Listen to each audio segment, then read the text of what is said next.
Well, in one way, the fact that I've been to 3 hustings meetings organised by faith communities collectively is an excellent thing. It doesn't happen in my hometown of Richmond, so I'm very pleased that you're doing it today, because this has made it possible for members of the community, to come together to listen to us. So thank you for that. I do think faith communities are important.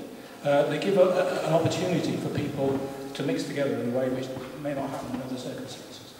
I had a rather humbling experience on Tuesday, yesterday, when I went to listen to a member of an Indian person who came from India, who had integrated into society.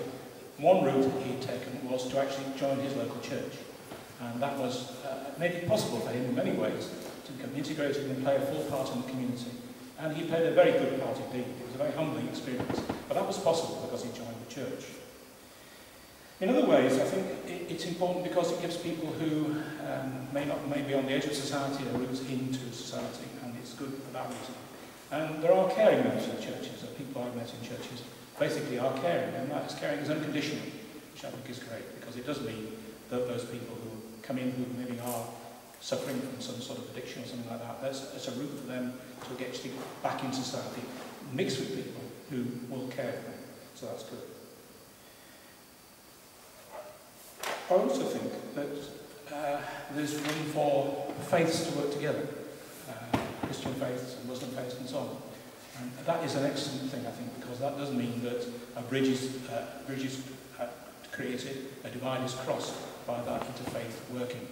So I've heard of 1 or 2 examples of that in Bradford, and I think that's an excellent way to go about it, because that does mean that people are taking responsibility. Mixing between interracial groups and different faiths is not something that happens automatically. You've got to work at it. I think the other thing that does strike me is that in many ways our society has lost its moral bearings. And I think faiths do bring that to people, do give people the opportunity to develop something based on some sort of rationality or moral basis from their religion. And that does give people a clarity of message.